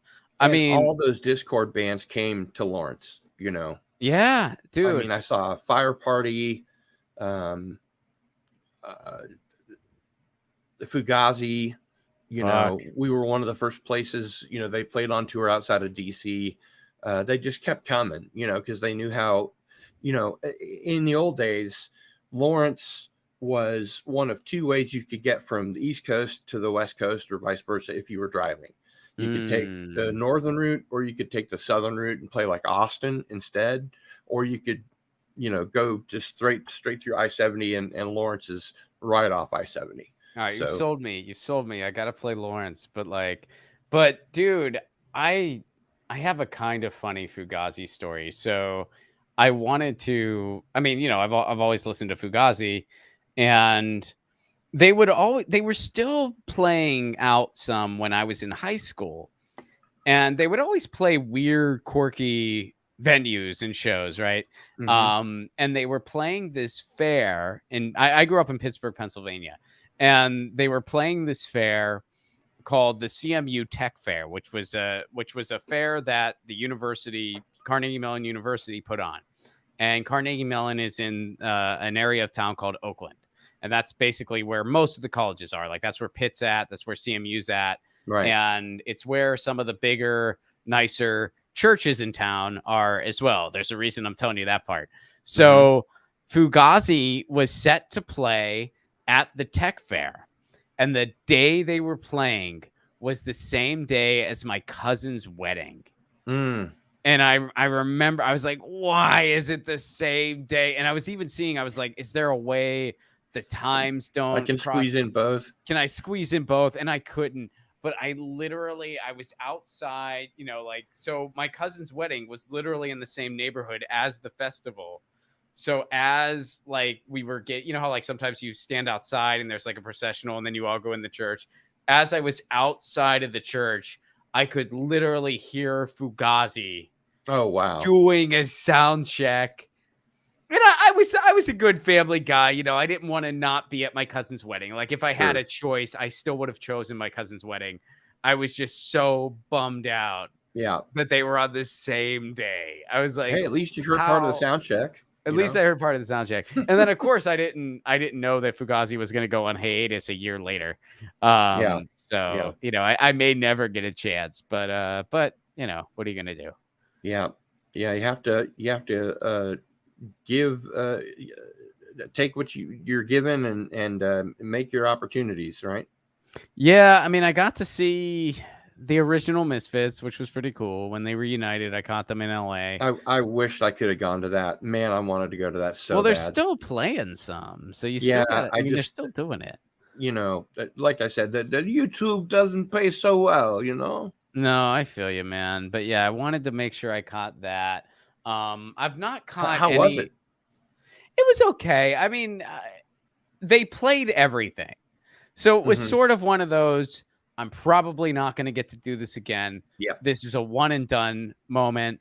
And so I'm glad I got to hear everything. And it was just, I mean, of course, everyone's rocking out every tune. Sure. I mean, you could tell they were kind of like, we're up here because we have to be, you know, like you could tell they weren't in love with being on stage together. Yeah. But it's I hear that they still play every Halloween together in different cities. Like they've played the last 5 years in a row in LA. I love it, man. I mean, I wasn't aware of that. Chicago. But I think they played a music festival in Chicago, the Riot Fest. Yes, they played Riot Fest, and they played the Riot Fest in Denver too. And then they just did some shows just around, and I caught them in LA, and yeah, it was great. I mean, it was definitely great. I've not seen any of the, you know, iterations of Black Flag that are going on right now. I'd like to, I just haven't. The original lineup went through town and I missed it. I had tickets for it and I missed it. Oh, really? Yeah. See, I didn't get, they were doing some shows in the area, but I didn't get to catch them. I think like I was out of town when they were doing all their Southern California shows and they haven't been back since. I've got to see like the Alley Cats. I've gotten to see everything Mike Watt's up to because I live in the San Pedro neighborhood, which is where all those guys are still. Right. You know, I mean, a lot of the freaking, that's really cool. I love this part of town because it's like, this is like punk rock royalty. Right. Like SST basically happened in Torrance and the San Pedro area. And of course the Minutemen are like super San Pedro. Oh man. Yeah. So, I mean, it's like I would read have a pristine copy of Double Nickels on the Dime. Oh yeah, dude. Well, I don't see Mike Watt around much. He's kind of older. Yeah. Yeah, I think to my understanding, he has like one of those little like wind sail boats, and he kind of goes out really early in the morning. But I think he still has his rehearsal space in the same place, and it's kind of right near like Point Furman. Well, yeah, because they interviewed him for Filmage there. Yeah, they always do like San Pedro centric, and like there's an article actually right before I moved to San Pedro. I memorized it pretty much, but it was like Mike Watt's guide to San Pedro. But I must openly admit that his go-to sandwich at Busy Bee is not my go-to sandwich at Busy Bee. I'm sure that his sandwich is very excellent, but we do have different favorite sandwiches. And man, maybe someday Vive la people, différence. That's what makes the yeah, world go round, right? yeah, maybe someday people will be interested in my signature sandwich. But yeah, like it's a really special neighborhood, and I see You have Randy them from name the one Alley after Cats. you, you're all set. Oh, someday, man, someday. But Someday. Randy from the Alley Cats is always rummaging around, and sometimes like I'll just kind of talk music with him, and he'll humor me, I'll be like, Randy, blah blah blah, and he'll talk about what it was like, when Black Flag opened for them for their first show and shit like that. Mm-hmm. And, to me, it's like just such a big deal hearing those stories, but to him, Yeah. it's probably like, fuck off. I've told this story a million times. I've been telling this story for 40 fucking years. Where have you been? Yep. I resemble that remark. Okay, Ron. Well, I don't want to take up any more of your time. Is there anything that you want to plug that we haven't talked about already? I think we covered a lot, man. This was a blast. Thanks so much for having me. I had a lot of fun. And Let's do it again. if folks, please, everybody go to badinternetbills.com, stopcosa.com. These are bills that affect all of us. Doesn't matter what side of the political spectrum you're on. These are bills that affect all of us, that are bad for all of us. And if you're against overreaching surveillance, if you're against censorship, if you're against making the internet a tool of oppression instead of a tool for liberation, you should be against these bills, and go to badinternetbills.com and stopcosa.com and let your elected representatives know. For my stuff, ronplacone.com. For all my tour dates, I'm going to be at the Edinburgh Fringe Festival. If there's any international folks, I'll be at the Edinburgh Fringe Festival August 16th through 27th. Then I have a show right in my neighborhood of San Pedro, October 21st. I'm doing a comedy series in San Pedro. So tickets for that are available at my website, ronplacone.com. My movie is coming out in the fall. I hope that when it's out, I can come back and talk about the movie. And Sure. I would love it if maybe we could get a screening together in Lawrence. That'd be amazing. I promise I will do my utmost to make it so. All right. Well, then I'll be in touch on that. And once it's out, I look forward to coming back and letting everybody know where they can see it. Hopefully it'll be right here in Lawrence. Thank you for that, Ari. I appreciate that very much. Cheers. Indeed. All right. Well, it's time to go. So I will just say Cardinal Sin